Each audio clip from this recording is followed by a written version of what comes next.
নমস্কার, আমার নাম আকাশ ভট্টাচার্য। আমি দুর্গাপুরে টিউশনি পড়াই এবং সায়েন্স এবং ম্যাথসের জন্য আমি কয়েকটা ভিডিওস তৈরি করে ইউটিউব চ্যানেলে দিই। যেই ইউটিউব চ্যানেলের নাম clear cut with Akash. Clear cut with Akash যদি আপনাদের পছন্দ হয়ে থাকে তাহলে অবশ্যই লাইক এবং সাবস্ক্রাইব করে থাকবেন এবং অন্যদেরকেও শেয়ার করে থাকবেন। নমস্কার। আজকে পার্ট 2-তে আমি সেকেন্ড অঙ্কতে আসছি। সেকেন্ড অঙ্কটা কি বলেছে? Raja borrowed ₹2,500 from Varun at 12% per annum এবং কম্পাউন্ড ইন্টারেস্ট। এবং তারপরে বলেছে after 2 years Raja gave ₹2936 and a watch to Varun to clear the account, find the cost of the watch. গল্পটা বাংলায় যদি বুঝতে হয় তাহলে কি লেখা আছে যে রাজা 2500 মানে 2500 টাকার মতো টাকা ধার নিয়েছিল। কার কাছ থেকে? বরুণের কাছ থেকে। এবং বরুণ তখন বলেছিল হয়তো যে তুমি যখন টাকাটা ফেরত দেবে তুমি 12% প্রতি বছর হিসেবে আমাকে দেবে, আর সেটা ক্যালকুলেট হবে কম্পাউন্ড ইন্টারেস্টে। ভালো কথা। 2 বছর পর রাজা নাকি 2936 টাকা দিয়েছে এবং তার সাথে একটা ঘড়ি দিয়েছে বরুণকে, আর বলল যে তোমার সাথে আমার হিসাব কিতাব ক্লিয়ার, যাতে যা টাকা আমার তুমি পাও না পেতে। বরুণকে বলছে রাজা যে তোমার কাছে হিসাব কিতাব পুরো ক্লিয়ার। তাহলে অঙ্কটাতে চেয়েছে তাহলে ওই ঘড়িটার দাম হিসেবে, মানে এই হিসেবে ঘড়িটার দাম তাহলে কত হলো, যার জন্য বরুণ বলে দিল ঠিক আছে, ওকে, থ্যাংক ইউ, তুমি আমার টাকা ফেরত দিয়েছো। তাহলে সেই ব্যাপারটা আমাদেরকে বুঝতে হবে। আর তখন অঙ্কটা তো কেমন করে হবে। এটা একটা সেকেন্ড টাইপের অঙ্ক। এটাও খুব একটা যে কঠিন তা নয়, এটা খুব বোঝাটাও সহজ। কিন্তু আগে দেখি কেমন করে এগোয় আর 2 বছর পর কত পাওনা হয়ে থাকে। তো প্রথমত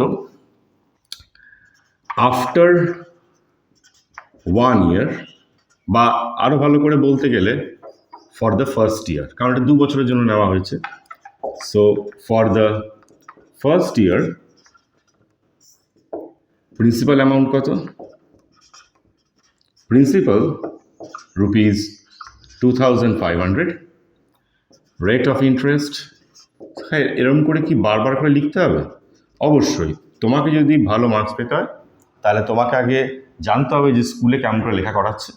এবং লেখাতে কিন্তু তার থেকেও বড় কথা হচ্ছে যে লেখা যখন হবে, লিখবে যখন, তখন এমন করে লিখতে হবে যে এই অঙ্কটার ব্যাপারে জানেও না সে যেন অঙ্কটা দেখে বা লেখাটা দেখে যেন এইটুকু বোঝা যায় যে হ্যাঁ কী লিখেছে। তাহলেই বোঝা যায় যে লেখাটার স্টাইলটা সবচেয়ে বেস্ট। যাই হোক, তাই জন্য এটাকে এত গুছিয়ে পড়ে লেখার ধরন আমি দেখাচ্ছি। তো ইন্টারেস্ট হচ্ছে 12% পার অ্যানাম। তারপর হচ্ছে টাইম। অবশ্যই আপনারা এটা জানেন আর তুইও জানিস যে এটা কিন্তু ফর দ্য ফার্স্ট ইয়ার। তো ফার্স্ট ইয়ার মানে কি হবে? এটা হবে হচ্ছে 1 year হিসেবে ধরছি।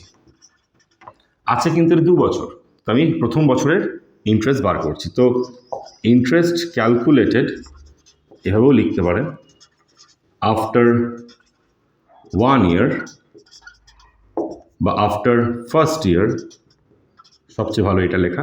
ইকুয়াল টু কত হবে? P into R into T/100। খুব সোজা একটা জিনিস।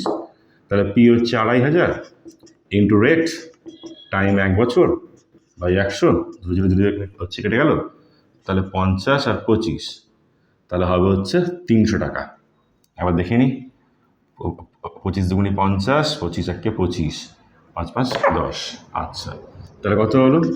300 রুপিস। নেক্সট, তাহলে ক টাকা আজ যদি 1 বছরের জন্য রাখতো, মানে বরুণের কাছ থেকে যদি রাজা 1 বছরের জন্য নিত তাহলে ক টাকা পেত? অ্যামাউন্ট আফটার 1 year বা after first year equal to কত হবে? যা টাকা প্রিন্সিপাল ছিল, প্রিন্সিপাল প্লাস ইন্টারেস্ট। তো সেইভাবে দেখতে গেলে প্রিন্সিপাল হচ্ছে 2500 প্লাস 300 টাকা, 2800 টাকা। তো আমি হিন্দিতে আরেকবার বলে দিচ্ছি যে राजा यहाँ पर वरुण के पास से 2500 रुपये लिया गया था, मतलब लोन लिया था। तो वरुण ने जब दिया था 2500 रुपये, तब राजा को बोल दिया था कि भाई 12% पर एनम और कंपाउंड इंटरेस्ट में तुम मुझे मतलब रिटर्न करना।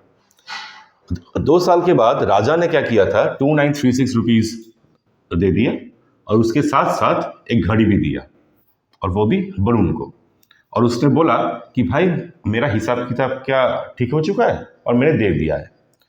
अब वरुण ने देखा और कि सोचा कि ठीक है, ये अकाउंट तो पूरा क्लियर हो चुका है, तो मुझे अब बताओ कि वॉच का या फिर घड़ी का दाम कितना है।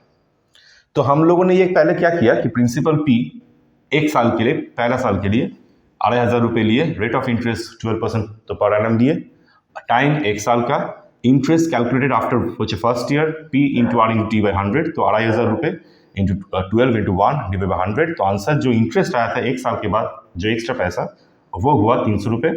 तो amount after first year equal to 2,500 और 300 2,800 रुपये। अगर 1 साल के लिए लोन लिया होता तो ये पैसा वापस करना पड़ता राजा को, वरुण को, मतलब राजा 2,800 रुपये वरुण को देता।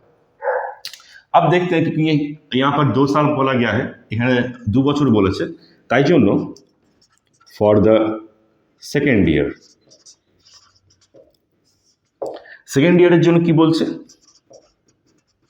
প্রিন্সিপাল পি রুপিস হয়ে যাবে কোনটা, যে টাকাটা আমার অ্যামাউন্ট হিসেবে আবার রিইনভেস্ট হচ্ছে 2,800 টাকা। Now rate of interest R कितना था, ऑब्वियसली 12% पर एनम का चल रहा है, और टाइम यहाँ पर भी होगा 1 साल। तो मेरा इंटरेस्ट कितने हुए, interest calculated after second year ये हो जाएगा P into R into T.